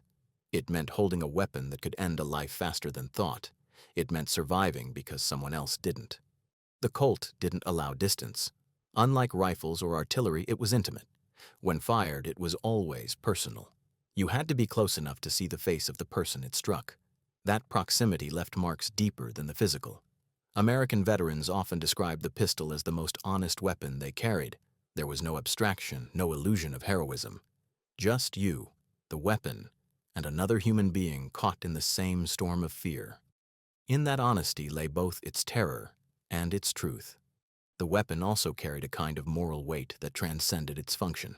It became a symbol of control, of having the power to decide life and death with a single motion. For many, that sense of control had been the only thing separating sanity from chaos in the thick of combat. Yet it was a control that no man could ever fully accept. After the war, some veterans admitted that what haunted them most was not the gunfire or the danger. It was the knowledge of what they were capable of when cornered. The Colt had shown them that everyone, no matter how ordinary, had within them the capacity to take life when survival demanded it. That realization stayed with them longer than any memory of blood or fear. For the Japanese soldiers who faced that power, the experience was equally transformative. The Bushido Creed had taught them to die with honor, but the Colt taught them something harsher. That honor was irrelevant in the face of modern warfare. It didn't matter how pure one's heart was when faced with a bullet traveling faster than sound. That understanding was devastating, but it was also liberating. It freed Japan from the romantic idealism that had led it into ruin. When the smoke cleared and the empire was gone, the nation turned that same discipline inward. They began to see mastery not as a path to glory, but as a path to harmony. In a strange way, the lessons learned through defeat became the foundation for peace. In both nations, the Colt eventually came to represent more than just history. It became a reflection of human duality. It embodied both creation and destruction, brilliance and brutality. It was a masterpiece of design that demonstrated what humanity could achieve at its most ingenious and what it could destroy at its most ruthless. The pistol's elegance and efficiency mirrored the contradictions of the 20th century itself, an era that produced both the most astonishing progress and the most catastrophic violence. The philosophical weight of that contradiction ensured the Colt would never fade into obscurity. Even in the modern age of drones and smart weapons, the old pistol continues to command respect. It's more than nostalgia, it's recognition. The Colt stands as a reminder of a simpler yet more personal time in warfare. It reminds us of when men still fought face to face, when the difference between survival and death could be felt in the hands, not on a screen. It is a relic of a world that was both more brutal and more human. For Japan, the echo of the Colt remains in the country's quiet pursuit of precision. The idea that perfection is its own form of peace can be traced, in part, to the hard lessons of that era. For America, the pistol continues to represent resilience and resolve, a belief in strength tempered by responsibility. In both cases, the weapon has outlived its original purpose to become something symbolic, almost sacred in its own right. There is a line in an old veteran's diary that captures this perfectly. He wrote, "The Colt 45 didn't make me brave, it made me aware of what I could do and what I could never take back." That line distills everything the weapon meant, to both sides, to all who faced it. It was not a tool of courage, but of clarity. It forced men to see themselves without illusion. It showed that the battlefield doesn't create heroes or villains, it only reveals what was already there. And that, perhaps, is why the Colt 45 endures. It is not just remembered as a weapon of victory or defeat, but as an instrument of truth. It revealed, in its thunderous recoil and haunting silence, the nature of modern humanity. Brilliant, fearless, and flawed beyond measure. As the 20th century moved deeper into the nuclear age, humanity found itself standing on the edge of power so vast that the individual soldier almost vanished from relevance. Bombers replaced battalions, missiles replaced rifles, and the old duels of flesh and will gave way to wars fought through screens, codes, and buttons. Yet amid all that technological escalation, the Colt 45 endured. It remained as a relic of something profoundly human, the direct connection between a man, his weapon, and his will. It was the last bridge between the era of honor and the era of automation. The weapon's endurance was almost poetic. Designed in 1911, it should have been obsolete long before mid-century. Yet generation after generation of soldiers continued to trust it more than newer, flashier sidearms. The M1911 was simple, but in that simplicity lay perfection. It didn't jam easily, it didn't fail under mud, heat, or fear. And when fired, it spoke with authority, a deep, concussive sound that seemed to silence everything else around it. That sound, for those who had heard it in combat, became unforgettable. It wasn't just noise, it was punctuation, the kind that ended both sentences and lives. For Americans, the pistol symbolized continuity. It had served through 2 world wars, Korea, and even Vietnam. Every generation of soldiers seemed to rediscover the same truth their fathers had known, that when everything else faltered, the Colt did not. It was not just a tool, it was a companion, a piece of steel that carried both memory and meaning.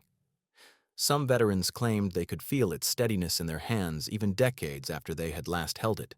To them, the Colt was more than machinery. It was an extension of their will, a quiet constant in a world that had otherwise changed beyond recognition. For the Japanese, however, the memory of the Colt took on a different kind of permanence. It became part of the nation's collective reflection, not a symbol of humiliation, but a reminder of evolution. In the years following the war, Japan began to reconstruct its identity around the very principles that the weapon had embodied: precision, reliability, efficiency. The samurai sword was replaced by the engineer's wrench, the artisan's hand.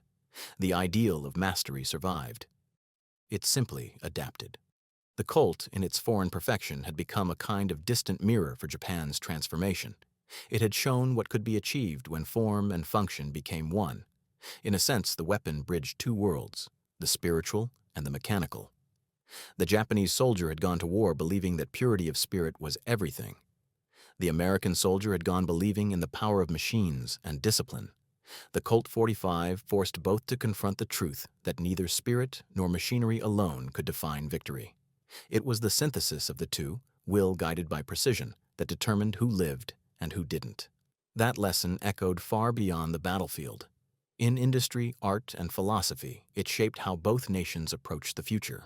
There's a peculiar symmetry in how the weapons design philosophy foreshadowed the global philosophies of the post-war world. John Browning had built the Colt around 3 simple ideals: durability, reliability, and power. After the war, America and Japan built their societies around similar pillars.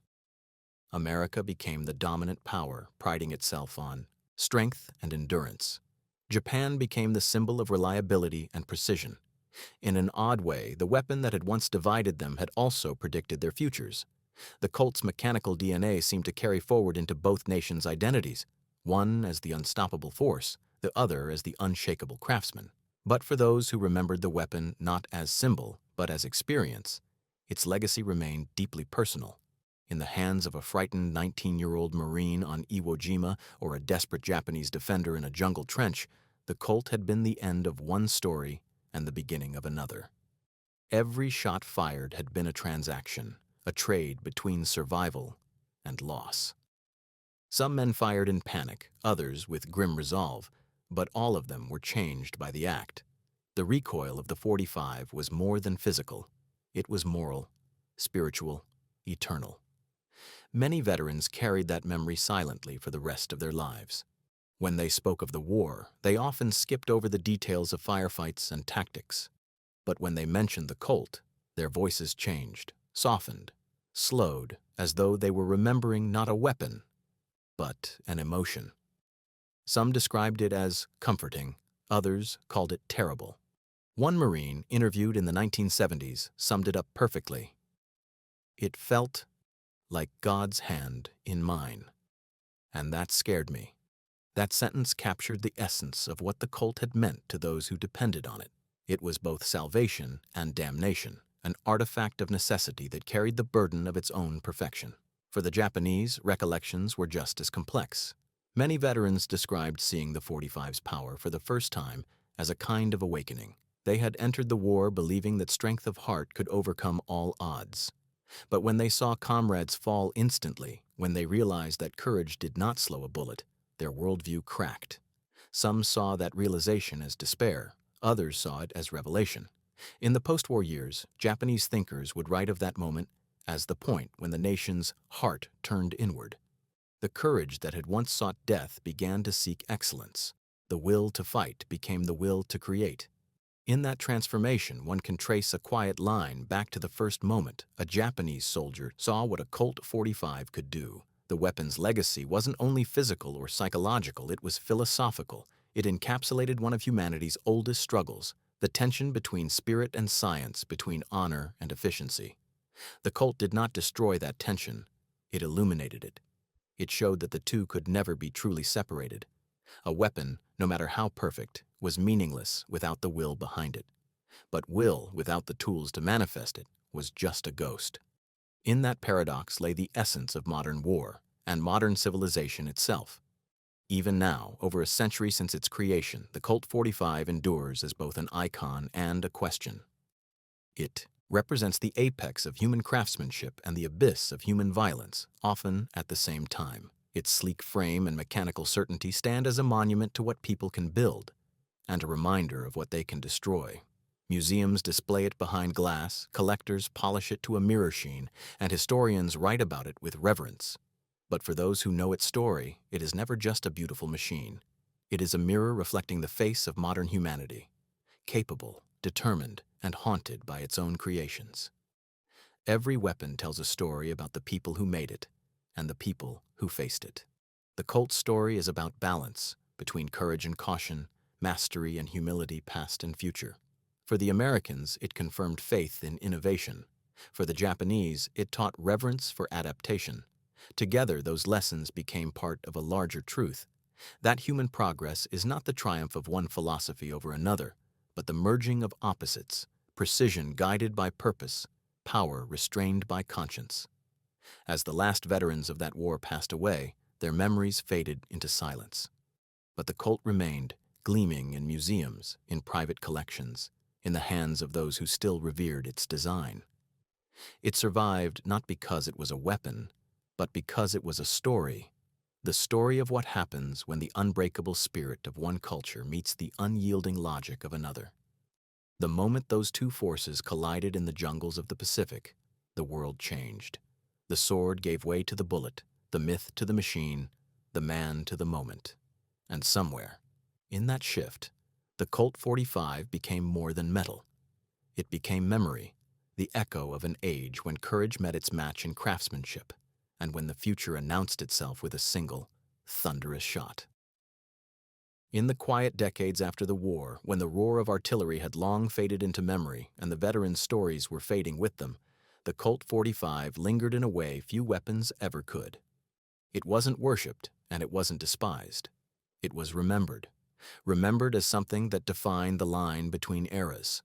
When a weapon becomes legend, it's usually because it represents more than destruction. The Colt .45 represented evolution, not just of warfare, but of thought. It was the moment when humanity realized that the mind could forge tools stronger than the heart could ever endure. To understand the power of the Colt, You had to hold it. The first thing anyone noticed wasn't its size, but its balance. The pistol had weight, but it wasn't unwieldy. It was a paradox in your palm, heavy enough to demand respect, but light enough to feel alive. Its steel surface was cool, its grip molded perfectly to the curve of a human hand. Everything about it felt intentional, as though John Browning had known that a weapon like this wasn't just for soldiers, but for history itself. When the slide racked and the chamber loaded, the sound was mechanical. Music, sharp, clean, and final. Every movement, every click and pull, was an act of certainty. That certainty was what set it apart. The Colt didn't hesitate, didn't falter, didn't ask questions. It simply did what it was made to do. That made it both comforting and terrifying. It didn't care about politics or ideology. It was an instrument of pure action. For the Americans who carried it, that dependability was salvation. For the Japanese who faced it, it was revelation. It showed, in the most undeniable way possible, that courage without calculation was no match for precision guided by understanding. In that sense, the Colt didn't just fire bullets. It fired the truth of a new world. When American troops returned home, they brought that truth with them. Many of them couldn't articulate what they had learned from the war, but they carried it all the same. They had gone overseas as young men raised on stories of heroism and glory. They came back older, quieter, changed. They no longer saw strength as something loud or reckless. They had seen what real power looked like, cold, efficient, and absolute. The Colt, to them, became the symbol of that power. Not the kind that shouted, but the kind that simply was. The kind that needed no explanation. For Japanese veterans, the weapon's memory was different, but no less profound. They had entered the war armed with a belief system that dated back centuries, one that measured worth not by victory, but by honor. Yet, when faced with the mechanical perfection of the Colt, that belief crumbled. They learned, through bitter experience, that the modern world did not bow to ideals. It bowed to innovation. That realization didn't destroy their spirit. It redirected it. In the years that followed, the same devotion once given to Bushido was transferred to industry, design, and progress. The craftsman replaced the warrior. The workshop became the new battlefield. And in every camera, car, and engine Japan would go on to produce, there was a whisper of the lesson the Colt had taught them, that mastery is a weapon of its own. The irony was almost poetic. The same weapon that had once shattered Japan's military confidence indirectly helped shape the philosophy that made it a global leader in craftsmanship and technology. It wasn't that the Japanese admired the Colt's power, they admired its perfection. They understood that its effectiveness came not from aggression, but from harmony between man and machine. It was the physical embodiment of discipline, focus, and clarity, all traits deeply rooted in their own cultural DNA. In studying the weapon that had defeated them, they rediscovered themselves. In America, meanwhile, the Colt took on a mythic dimension. It was no longer just a military sidearm. It became an icon of American identity. It appeared in the hands of heroes, outlaws, and lawmen alike, from the battlefields of Europe to the silver screens of Hollywood. It came to symbolize justice, resilience, and the quiet authority of the individual. Yet beneath the glamour and myth, the real meaning of the Colt was more complex. It wasn't about dominance. It was about certainty in an uncertain world. It represented a kind of moral gravity, the understanding that with power came responsibility, that one could not wield something so absolute without also bearing the weight of consequence. This duality made the Colt timeless. Every generation that rediscovered it found something different in its steel. For some, it was reassurance. For others, a warning. To hold a Colt was to touch both history and humanity at once. It was to feel the echo of every hand that had ever gripped it in desperation, courage, or fear. It was to feel the weight of invention and the shadow of what invention can do when turned toward destruction. By the time the weapon was officially replaced in the 1980s, it had already transcended obsolescence. The military could trade it for newer, lighter sidearms, but none carried its soul. The Colt remained, in the collective imagination, as immortal as the stories of those who had used it. It was no longer just a gun. It was a memory encoded in metal. Museums displayed it not as an artifact of war, but as a symbol of transformation. It stood there, polished and silent, a mirror reflecting the century's greatest contradiction, the genius of mankind and the destruction it could unleash. For the Japanese, the Colt became an object of fascination rather than resentment. Historians analyzed its design, machinists admired its craftsmanship, and philosophers wrote about its symbolism. Some Japanese engineers even referred to it as a perfect lesson in balance. It had achieved the kind of equilibrium that Japanese artisans sought in everything they built: strength without excess, beauty without vanity, purpose without waste. In that sense, the Colt was not just an American invention, it was a global ideal. Decades after the war, when Japanese and American veterans finally met in reunions and memorials, they sometimes found themselves talking about the same thing: the sound of the Colt. They described it in identical terms: deep, resonant, final. It was strange how the weapon that had once divided them could, in old age, unite them through memory. They spoke not as enemies but as men who had both lived through the same revelation. They had seen how small one human life could seem when measured against the mechanics of war, but they had also seen how much one decision, a single pull of a trigger, could mean. In that way, the Colt was more than a weapon. It was a language. It spoke of the 20th century's triumphs and tragedies, of human brilliance and human blindness. It spoke of courage, of loss, of the endless race between invention and understanding. And for those who truly listened, it said something that still echoes today: that technology may define our battles, but it is still humanity that defines our wars. The Colt 45, in all its cold perfection, revealed what it means to be human in an age of machines. It forced men to confront both their power and their fragility, their progress and their pain. It was not the biggest weapon, nor the most advanced, but it was the most honest. Every shot from its barrel carried the same unspoken truth: that no matter how far we evolve, the cost of power never changes. The legend of the Colt 45 endures not merely because it was a remarkable piece of engineering, but because it stood at a crossroads in human history. It marked the moment when mankind fully stepped into the modern age of warfare, a time when courage and conviction would forever be mediated by technology. It was, in every sense, a threshold between the old world and the new. And though more advanced weapons have long since taken its place, none have managed to erase the symbolic shadow it casts. The Colt was more than a sidearm. It was an idea, a statement about what humanity had become and what it was willing to do to survive. When historians look back on the early 20th century, they often speak of innovation, industrialization, and the rise of machines. But innovation always comes with a price. Every invention that makes life easier also makes destruction simpler. The Colt embodied that duality perfectly. It was an achievement of brilliance and precision, but it was also a reminder that every act of creation contains within it the potential for devastation. In its mechanical beauty lay an unspoken warning that mastery without morality leads only to ruin. The weapon never lied about what it was. It never pretended to be noble. It was honest, perhaps more honest than the men who used it. For Japanese troops who faced it during the war, that honesty was brutal. They came from a culture that saw combat as a test of spirit, where valor was measured by endurance and sacrifice. Yet in the face of the Colt's cold precision, that worldview shattered. The Bushido Code, for all its honor, had no answer to the mechanical certainty of a .45 caliber bullet. In that revelation lay both tragedy and awakening. Japan emerged from the ashes of defeat not humiliated, but enlightened. The nation that had once worshipped the sword now turned its reverence toward the tools of creation. In its factories and studios, in its relentless pursuit of craftsmanship, Japan found redemption. The spirit of Bushido lived on, not on the battlefield, but in the workshop. The blade had become the blueprint. For America, the Colt became a symbol of confidence, a representation of strength derived from ingenuity.